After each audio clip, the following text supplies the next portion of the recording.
podcast, talking about my time living in Sweden, actually. So shout out to T-Star ASMR and Gigi ASMR, who were the two that actually suggested this video. So that's what this is going to be. Excuse me. So yeah, I had mentioned that in my previous video, or a previous video, about my experience with finding ASMR, and had mentioned that I found it while living overseas in Sweden. And yeah, so that's where that's where I discovered it. But so I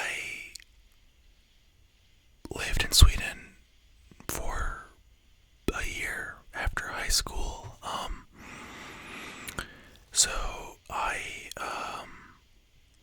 graduated high school in 2016, and I had a conversation with my mom, I think, leading up to my senior year of high school, kind of about what I wanted to do after school. And obviously I kind of wanted to go straight to do the college thing. I had gotten accepted to, the big state school in my home state, and I wanted to go study biology. I wanted to be to do something in the medical field, at that point in time, and had taken a bunch of, some extracurriculars in high school to kind of facilitate that. And I think as my senior year kind of was getting started, a lot of conversations were being had, kind of with me and my mom and that whole deal about, kind of what my future was going to look like after college. Or sorry, after high school. And in high school, my senior year, I kinda got in with the wrong crowd. I'll just say it. And started dating this girl who was not the greatest influence. And my mom, she kind of saw all of this unfold. And so I think kind of at the end of the first semester of my senior year, she came to me and she was like, hey, I don't think that you are ready to go to college just yet. Just because, I think you're going to continue with your sort of not really partying. I've never, partied, been really a big partier, but kind of just you're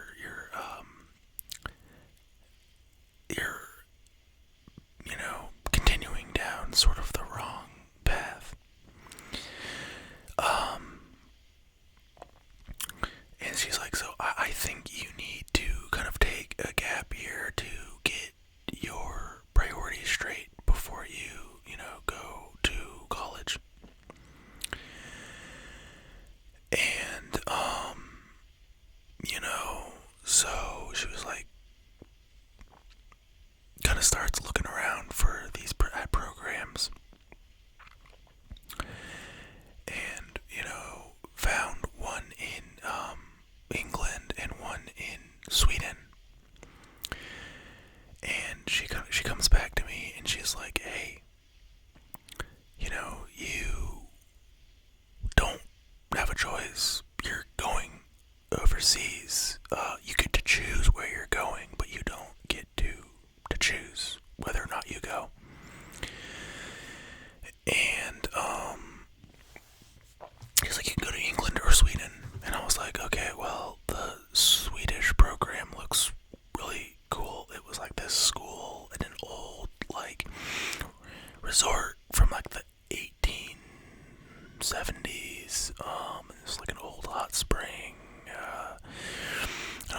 that's the one I want to do. So, I enrolled in the program. It's like a year-long school, basically, where you would like live and go to school with like other students from all over the world. Well, mostly Europe and the U.S. and Canada, but all over the world. I mean, students were encouraged to come, and and it was an English-speaking program. So I applied for my visa. I applied for my visa, I think, in May. The program was supposed to be starting in September with the Swedish immigration agency. And they were like, yeah, it'll take 4 to 5 months to process your visa. Perfect, May to September. Like, whatever. 3-4 months, something like that, whatever. And I was like, great, I finish out my senior year, I graduate, I get a job for the summer. And, then as September is drawing closer, I, start getting ready to go over to Sweden. Kind of start packing, getting everything in order to be over there for a year. And at this point, I am like still waiting on my visa, to come in, basically. And, because I was going to be there for longer than 90 days, so I had to get a student visa. And the departure date comes around, and the school says, come on over, despite the fact that you still have no visa. So I hop on the plane. I actually ended up getting really motion sick on the flight over. It was my first ever international flight alone. I had been out of the country before, but never, never been to Europe and never been alone on a, such a long flight. So I ended up getting really bad motion sickness, because I had tried to watch a movie, while the plane was taking off, and, actually it was Deadpool, and the opening scene of Deadpool with like the car chase and whatever, and the movement of, the car chase scene and the movement of the plane did not match up. So, I got, like I said, zero motion sick, and actually ended up, projectile vomiting on a couple in the row in front of me, which was really bad. But there was this really nice Dutch lady that sat behind me, and she kept giving me like, motion sickness medicine, which didn't help at all, because I just would go to the bathroom and throw it up. But it's the thought that counts. So anyways, I fly from Atlanta to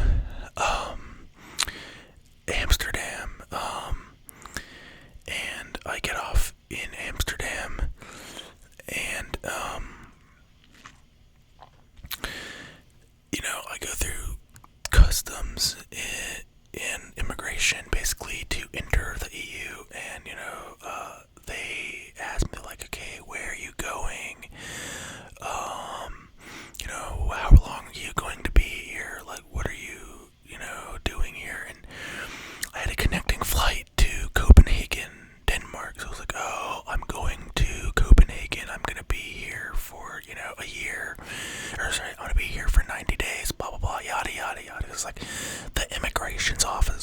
in the Netherlands don't need to know, like, where I'm ultimately going, right? And I had, like, the ticket to prove that I was going to Copenhagen. And so they're like, okay, cool. So just so you know, like, 90 days is the limit that you can be here in the, EU for until you have to, fly back to the US. And I'm like, yes, I'm aware. And this whole time I'm still sick, right? So I'm like on the counter, like the immigration counter, like, let me through, like, I gotta go to the bathroom, right? So I think my layover was like a couple hours. I spent like the whole thing like hung over the toilet, basically, just waiting for my flight. Finally, the flight departs, and it's like an hour-long flight from, Amsterdam to Copenhagen. I pass out for like the entire flight, just sleep. By this point, I've been traveling for like close to 2 days, I think, yeah. And, I wake up in Copenhagen, like, as the plane is landing, and I'm like, fine, like, sickness is gone, so I'm like, yes. But I'm in like 3-day-old clothes, 2-day-old clothes that have like, on them. And I'm just like, I want to take a shower and sleep. So I had to catch a train from Copenhagen to the town I was going to in Sweden, which was like a 3-hour train ride. So the train departed from the airport, which was really nice. So I had the ticket all ready to go and everything. So I, exchanged a bunch of my money, hopped on the train. For those of you that maybe have been to Sweden or Denmark, and for those of you that don't know, Sweden and Denmark are separated by like a sound, and there's a bridge over the Øresund Sound, I think it's called, that connects Copenhagen to Sweden. Well, I didn't know this, and I get on the train, and I cross over the sound, and we pull into a station, which I'm like, wow, cool, this is, Denmark's really cool, whatever. I didn't know we had crossed over into Sweden. So the police get on the train, and they start yelling at everyone to take out their IDs in what I think is Danish. And so I see everyone taking out their IDs, and I'm like, oh, I need to show them my passport. So I pull out the passport, and they look at it for like 2 seconds, and then they start grilling me. It's these two like female cops. They start grilling me with all these questions, like, where'd you come from? Like, what are you doing here? Where are you going? Like, and I'm answering. I'm like, oh, I'm from the US. I just flew into Copenhagen. Like, here's my school acceptance letter, basically to show that, like, I'm not coming here to just, like, freeload off of your country. Like, here's my flights, here's bank account statements. I had to have all of this in order, basically, like, just for this, exact contingency, to show them, like, hey, look, I am, like, an international student coming to, like, study in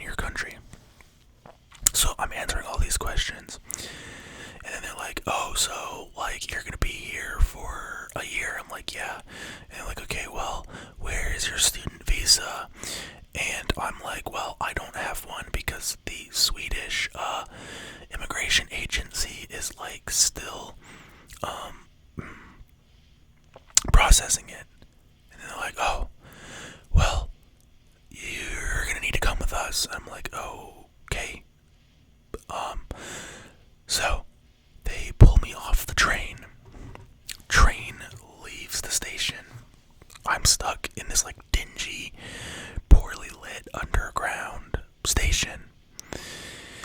They walk me over to another cop. It's the male cop, and they're like, yeah, yada yada yada. They say something in Danish to him, basically, I think to the effect of like, yeah, we gotta basically take this guy in. He's kinda, sketchy, he said he was here on a student visa, but he doesn't have the visa, blah, blah, blah, blah, blah, whatever. So, man immediately grills me with all of the same questions that I had just answered the two female cops.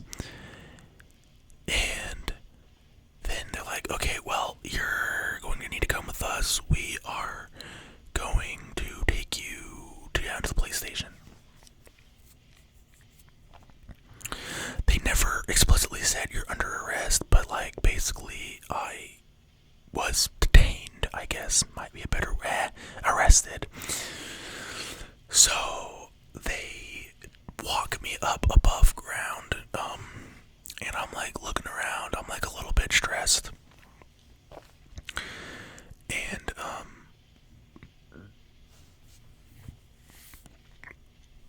their police car was like parked nearby, and in Sweden they drive like station wagons as police cars. They have like a yellow and blue like check on them, like the squares, they look like just your classic, like European police car. So they walk me over to the car, and they like put me up against the car, like in the classic when you see in the movies, like hands on the car, and then they pat me down.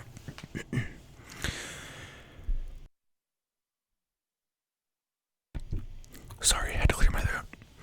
They pat me down, and they're like, okay, do you have anything like that can stick or hurt us? And I'm like, no. They're like, okay.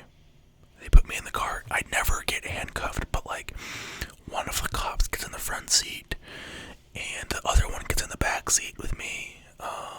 And they drive me to the police station. It's probably like a 15-minute drive. And all the while we're passing like these, little city like towns, and like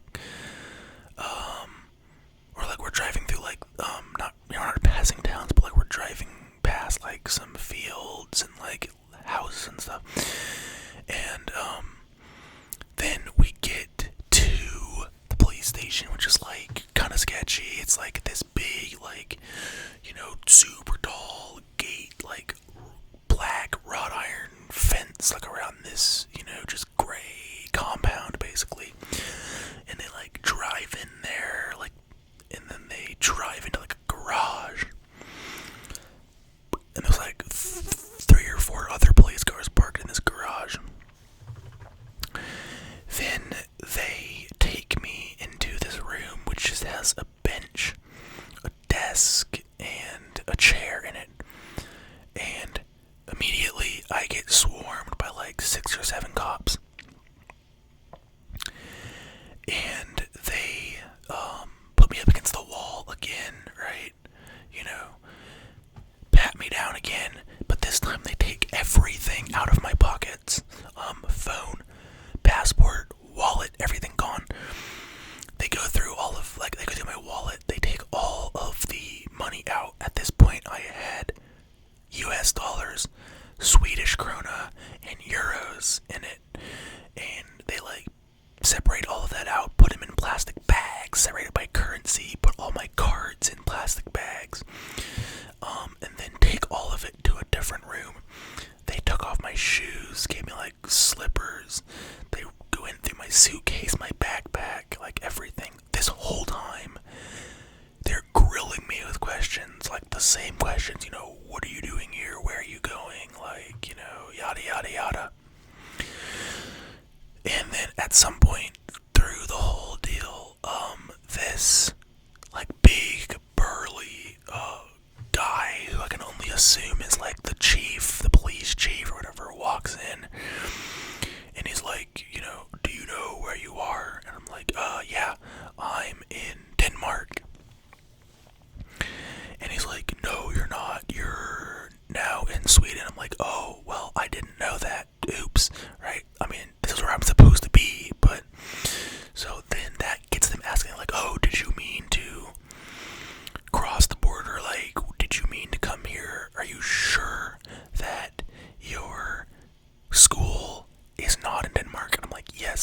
I am 100% sure here's the town I'm going to.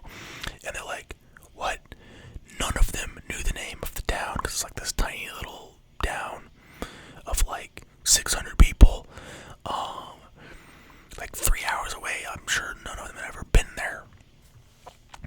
And they're like, okay, well, we need to confirm with the school and Migrationsverket, which Migrationsverket is the Swedish immigration agency. We need to confirm with the school and Migrationsverket that you're supposed to be here. So they call the school, have this long conversation in Swedish, basically like, hey, so, we have somebody who's claiming to be one of your students, like,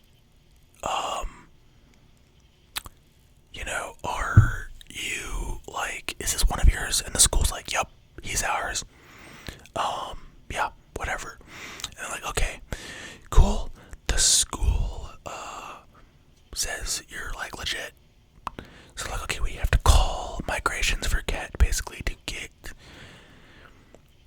some agents down here to like ask you some questions. I'm like, okay, cool. So they call Migrationsverket, have a conversation with them. Migrationsverket sends 2 people down. Oh, they take me to a different room, like one of your classic interrogation room after the initial like search. It's just like a desk and a chair and a window, and like they lock the door and leave me there while they have like the conversations with Migrationsverket. So, I don't know, half an hour later, Migrationsverket comes down with 2 agents. They sit down. They ask me all the same questions, like, what are you doing here? Where are you going? Like, yada, yada, yada, blah, blah, blah, whatever. And, I answer all of their questions, and they're like, okay, cool, you know what, we're just gonna let you go, because, like, we confirmed that, in fact, we do have, like, a visa, in the works for you here, with Migrationsverket, like, we're processing it. They're like, so, they're like, cool, you can leave. So they put me on a taxi to central station of the city that I was in, Malmo, which is like the 3rd largest city in Sweden. It's like in the south, right on the Öresund Strait. I had to pay for the taxi out of pocket. They gave me all my money back, but like they didn't pay for it. They just said, have a nice life. Dumped me at central station. Paid for the taxi out of my own pocket, and then had to pay for a new train. So I get on the train, and I get to the school like 3 hours later. I finally get that shower and that nap, and I wake up the next morning and meet everyone, my classmates, all that. None of them had any problems getting in. None of them even got stopped. I was the only one. So I'm like, cool, we're here. I wasn't particularly happy to be there at the time because I was like, yeah, whatever. Like, I'm here in this foreign country with a bunch of people I don't know. Like, my girlfriend is back in the US. Like, why am I here, right? Eventually, it got better. And I ended up having actually an amazing time. It ended up being one of the best years of my life. Really, it was a growing and maturing experience. And I made like some lifelong friends, from all over the world. My friends from New Zealand, of which I've mentioned in previous videos, were actually, that's where we met. So, but we, so I was there for 2 weeks, and finally just kind of getting settled in, when Migrationsverket calls the school and says, hey, so, your student,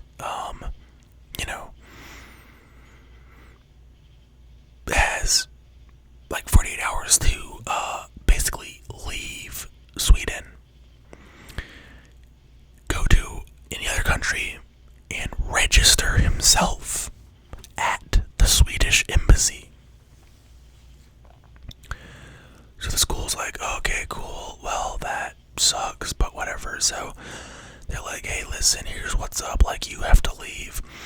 We have some friends of the school down in Copenhagen. Just get back on the train, they'll pick you up, you can stay with them, and we'll get this sorted. So I pack up, I go right back to Copenhagen, stay with some friends of the school who had like some older daughters who had gone through the school like 10 years before I had. And it was really cool. They were like super hip, and I had my own room, and they gave me like free reign of their Netflix account. So I just sat up all night watching Netflix. I like eat dinner with them, watch some like Danish equivalent of like America's Got Talent, or Singing with the Stars, or whatever their Danish equivalent was, because they were like into that. I'd watch that with them, and then they'd go to bed, and I'd just watch like horror movies all night, and eat their like Danish like candy, because they gave me like free reign of their fridge and food and pantry too. So like yeah, whatever. So I'm down there for a week. I get there, I have to go to the Swedish embassy in Copenhagen. They get my picture, get a scan of my passport, my fingerprints, and basically make me sign a statement that says like I'm no longer present in Sweden. The Queen of Denmark's motorcade went by actually too, like as I was stepping out of the Swedish embassy with my like sponsor there. Her name was like Annette. So as like I'm stepping out of the embassy with Annette, like the Queen of Denmark's motorcade goes by, and like Annette's like, oh, that's the Queen, and I'm like, oh, super cool. So like I got to see the Queen and everything, and we like walked around Copenhagen and like saw the changing of the guard at the palace, and it was really cool. So after about a week,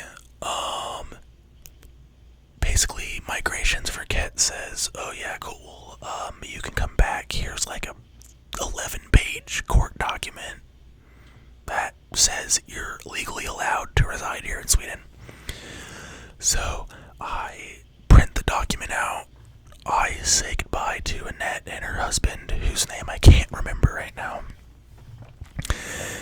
and I get back on the train, and I go back to Sweden, and then like 3 months later, or like a month later rather, I present myself at Migrations for Ket, office, and get my little plastic ID card. And yeah, that was that. Ended up spending a year there in Sweden, and it was great. One of the best years of my life. So yeah, that's kind of the story of how I got arrested in Sweden. But Sweden was great. We lived on a campus of like old buildings from like the late 1800s and early 1900s. And the guys lived in one dorm, and then the girls lived in a couple of dorms. The guy to girl ratio at the school was like really whack. We had like 60 girls, that's like 60, and 14 guys. Like at the biggest, like at the highest student enrollment, because we was like broken into 3 semesters the school year, and you could show up for like 1, 2, or all 3 of the semesters if you wanted to. And we had some students during the winter semester that got kicked out of like a sister program in England. The British government was like, get out, like your visas are invalid right now. And so they came and stayed with us for like 3 months, and that's when we had like 60 girls and 14 guys. But like the girls stayed in like an old 1860s like lodge, and then the guys stayed in like a early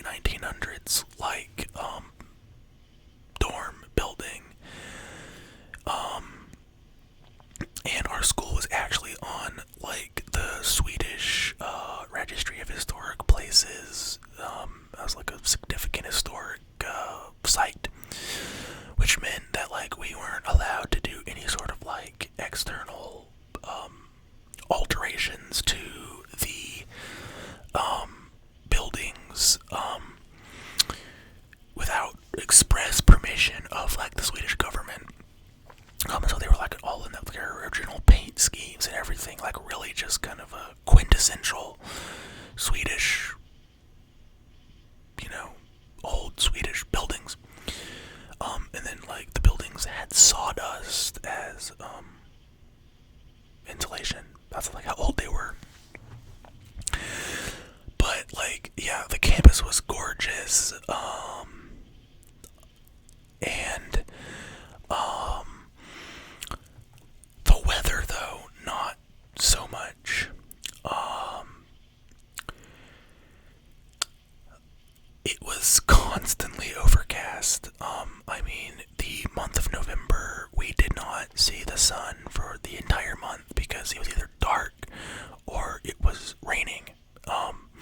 Well, it was dark, and then it was also raining constantly, like even when the sun went down. And it wasn't like that heavy rain. It was like that really light, almost mist rain that just soaks straight into your bones, right? You know what I'm talking about.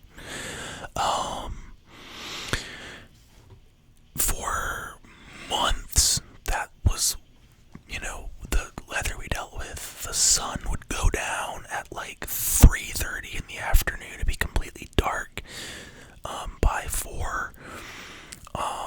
It was just rainy and cold. I enjoyed the weather. I mean, they have a saying in Sweden, there's no such thing as bad weather, only bad dress. So, that's really true there. But yeah, so the school was like beautiful, really had a great time. We would, sit in class every day except for, Tuesday. Well, so we had class for, 6 hours a day, so it would be sitting in class for 3 hours in the morning, and then sitting in class for 3 hours at night. So we'd sit in class from like 9 to noon, and then 6 to 9 in the evening. We had class in like this big chapel that had like a cute little onion dome on it and everything. It had been like the, resort chapel back in the day. And our desks were like set up in these like long rows of like 10 desks. And so like, we'd all be sitting there and listening to the lecture and stuff. And then on Fridays we had, we all had what we called duties. Duties were basically tasks that you were assigned on like a rotating basis to keep the school running. And so we all had duties. They were usually like 3 weeks, and then you would rotate to a different duty. But I got put on furnace duty, which was my first duty, which was actually a 3-month long duty. So everyone else was rotating, and then me and 3 or 4 other guys were on furnace duty, because it took a little bit more training to do, and so they're like, we're not gonna rotate you. But basically, furnace duty, the girls' dorm, one of the girls' dorms was heated with wood, and this dorm, the girls lived upstairs on the 2nd floor, and the 1st floor had the kitchen, the dining hall, and like the administrative offices, as well as the library. Oh, sorry, that's my phone. And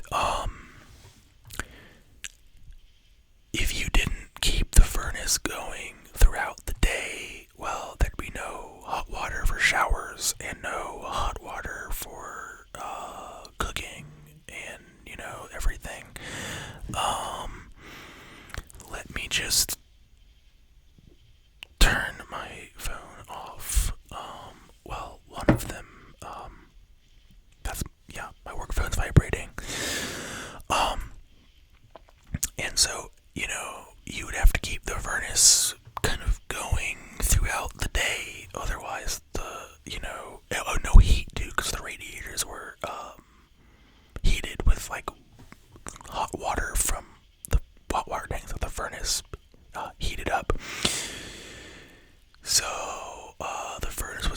basement of the building, and every day, 4 or 5 times a day, we'd have to go down there and throw wood into the furnace to keep the water hot in the building.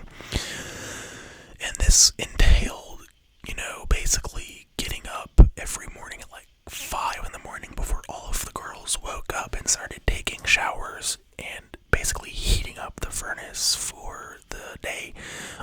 So like throughout the night, the girls would like not have hot water because you just let the furnace go out, and like the residual water from the water tanks, like we had 4 hot water tanks, would just keep enough heat to keep the radiators going. But like they had no hot water in the evenings, or at night after we all went to bed.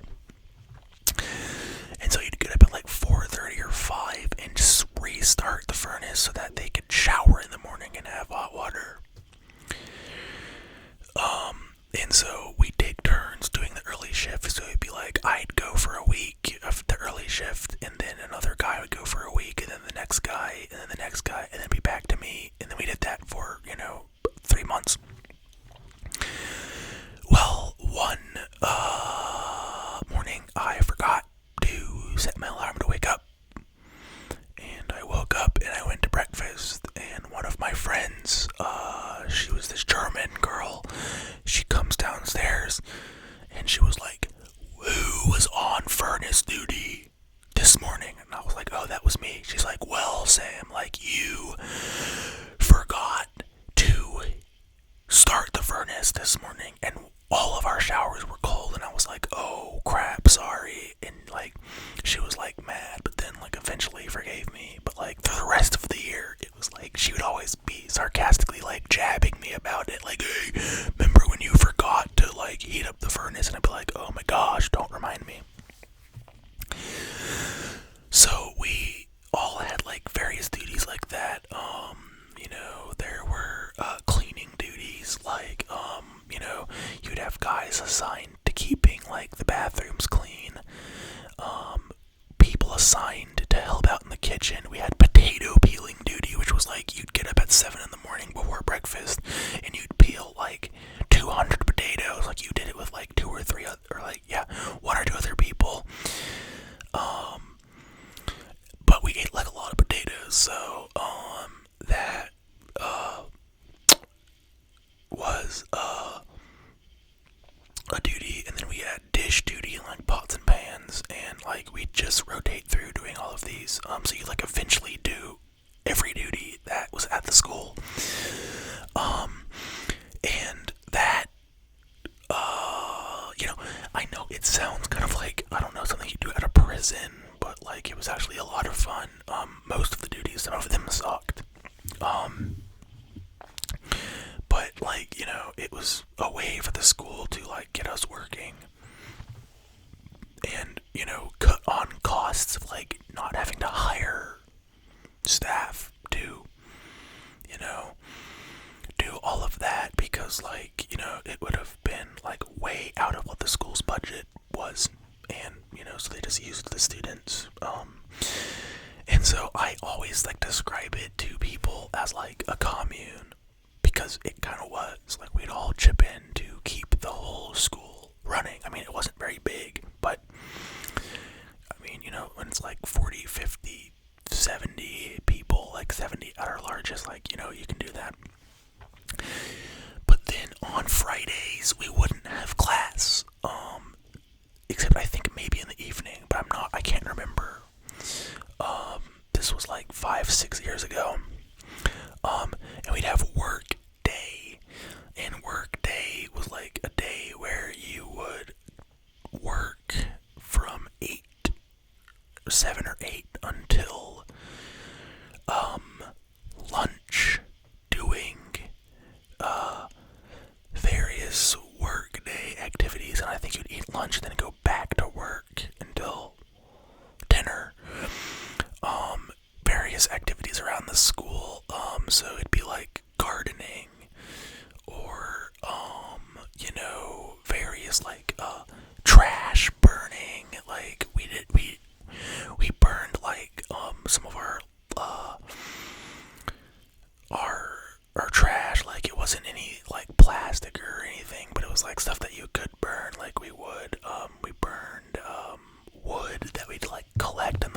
just basically like trash wood that couldn't be used in the furnace. We had like a burn pile in the back, and we just throw stuff on there and then light it. Wood chopping, weed burning, stuff like that. We had a really sucky job where one of our jobs was digging dandelions out of the front lawn with kitchen spoons because they were like invasive and we didn't want them. Or our driveway was like gravel and we'd rake the gravel from the edges of the driveway back into the middle. And those jobs sucked a lot. But yeah, overall it was an amazing experience. I would love to go back, maybe eventually, someday, and go work there. Not go to school again, but go work. We had like a lot of free time to hang out and go, hit the town. The town was like a 45-minute bike ride away. Like, none of us except the Europeans had cars, so we'd either hop in like one of our European friends' cars, or we'd just bike to town like in the evenings and go get dinner or go like see a movie or something. So it was a lot of fun. Or we'd like bike to the lake and go swimming, even though it was cold. What was I gonna say? And the school had a basketball team too, so I played basketball. We played Division 2 Swedish basketball, which in Sweden that's like the lowest division there is. And in Sweden, basketball is what's called a B sport. B sports are like sports that aren't super important in Sweden. Like the A sports were like hockey, handball, this sport called bandy, B-A-N-D-Y, bandy, which like is hockey but like on a soccer-sized field and without pads. And another sport called innebandy, which innebandy is basically just like court hockey. Like you'd run around with like plastic sticks and like hockey sticks and like hit a wiffle ball around basically.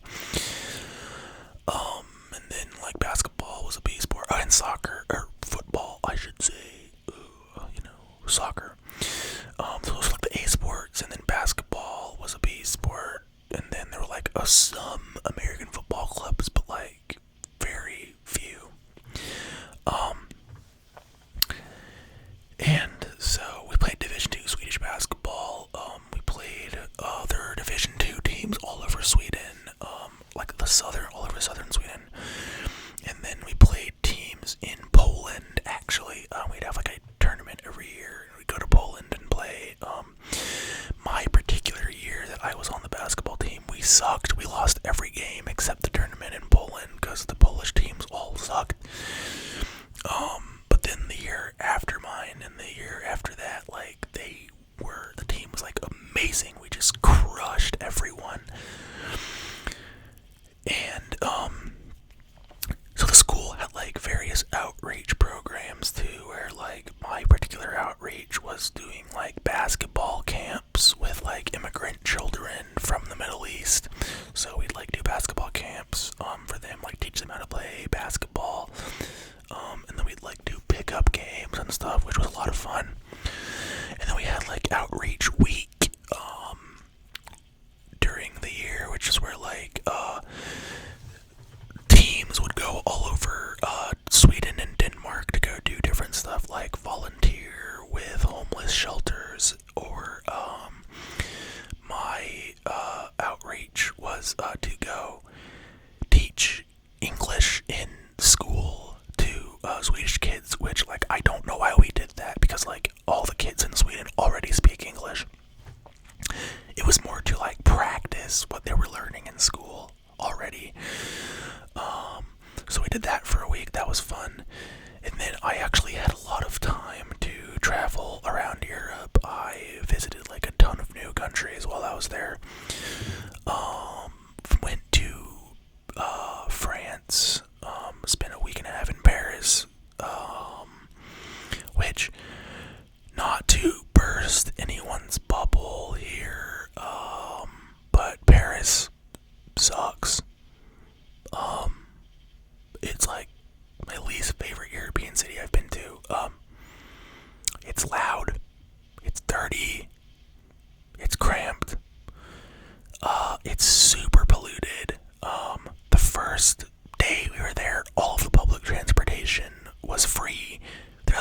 city because they were like trying to incentivize people to not drive because like the smog that day was like so bad. They're like, please take the train or the bus and don't drive because like the smog is like horrible. And like some people we were talking to were like, oh yeah, this is the worst smog problem that we've had here in Paris like in 20 years. So I've been to Paris twice actually. I was there in winter 2016 and then again in winter 2017. And hated it both times. I really don't ever want to go back to Paris. I'd love to go see some other parts of France. I've been to Versailles, like the town of Versailles. Beautiful, nice, quiet, clean. But Paris, and then had a lot of time, like some time, went to Bosnia for, like 3 weeks to go work with kids and do, like, dental hygiene camps for them and, like, hand out, like, toothbrushes and, like, dental care supplies. And then, work on this organization's raspberry farm, and go around and, do, like, handouts of, like, rice and pasta to people that needed it, so that was a lot of fun.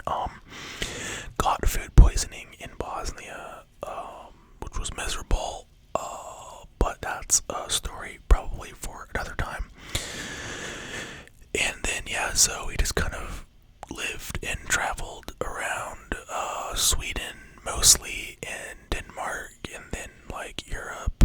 So went to France, Belgium, Germany, Bosnia, some other places I can't remember. I came back the next year because my sister did the same program for 6 months. And we went to Paris again, Italy, and we did some like work with some like rehab center in Hanover, which was a lot of fun. But that was after I had to come back here to the US and then gone to visit her. But yeah, so the school year ended in like the beginning of May, and due to some like personal family stuff that came up, I ended up staying in Sweden for an extra 3 months beyond what I was like expecting to stay. And basically